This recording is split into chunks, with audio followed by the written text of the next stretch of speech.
Assalamualaikum warahmatullahi wabarakatuh. Perkenalkan, nama saya Yulianti Pumontolo, kelas 4F, jurusan PGSD, Fakultas Ilmu Pendidikan Universitas Negeri Gorontalo.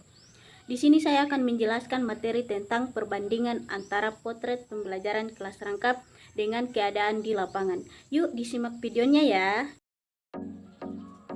A. Perbandingan penerapan pembelajaran kelas rangkap di lapangan dengan potret dalam teori. Secara teori, PKR memiliki pendekatan yang terstruktur seperti metode pengelolaan kelas yang efektif, strategi pembelajaran yang diferensiatif, dan penggunaan bahan ajar yang mendukung pembelajaran multitingkat. Di lapangan, penerapan PKR seringkali mengalami tantangan. Menurut penelitian yang dilakukan oleh Rahmawati, banyak guru di daerah terpencil belum mendapatkan pelatihan yang memadai terkait PKR, sehingga pembelajaran lebih banyak dilakukan dengan metode ceramah. B. Perbedaan antara teori dan kenyataan dalam pembelajaran kelas rangkap disebabkan oleh beberapa faktor. Yang pertama, sumber daya manusia. Guru yang mengajar kelas rangkap harus bisa menangani siswa dari berbagai tingkatan. Namun, tanpa pelatihan yang cukup, banyak guru kesulitan menerapkan strategi yang efektif, sehingga pembelajaran kurang optimal. Yang kedua, fasilitas dan sumber belajar. Secara teori, kelas rangkap seharusnya memiliki fasilitas lengkap, seperti buku, alat peraga, dan media pembelajaran. Namun, banyak sekolah kekurangan fasilitas ini sehingga pembelajaran menjadi kurang menarik dan monoton. Yang ketiga, jumlah siswa dan kondisi ruang kelas. Kelas yang sempit dan jumlah siswa yang banyak membuat guru sulit memberikan perhatian yang merata. Akibatnya, siswa dengan tingkat pemahaman berbeda tidak selalu mendapatkan pembelajaran yang sesuai. Yang keempat, kebijakan dan dukungan pemerintah. Meskipun pemerintah mendukung kelas rangkap, masih ada kendala dalam pelaksanaannya, seperti kurangnya pendampingan, evaluasi, dan dukungan administratif. Hal ini membuat penerapan PKR tidak sesuai dengan standar ideal yang direncanakan.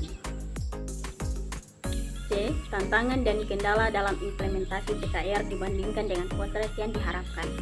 Dalam penerapannya, pembelajaran kelas rangkap menghadapi beberapa tantangan utama. Yang pertama, pengelolaan siswa multitingkat. Guru harus mengajar siswa dengan tingkat kemampuan berbeda dalam satu kelas. Idealnya, strategi yang digunakan harus disesuaikan dengan kebutuhan masing-masing siswa. Namun, karena kurangnya pelatihan, guru sering kesulitan membagi waktu dan metode yang tepat sehingga pembelajaran kurang efektif. Yang kedua, metode pengajaran yang masih konvensional. Seharusnya PKR menggunakan metode inovatif seperti diskusi dan kerja kelompok. Namun di lapangan banyak guru lebih memilih metode ceramah karena lebih mudah dan tidak memerlukan banyak persiapan, meskipun kurang efektif untuk semua siswa. Yang ketiga, keterbatasan dalam penilaian. PKR idealnya memerlukan penilaian yang bisa mengukur kemampuan setiap siswa sesuai tingkatannya.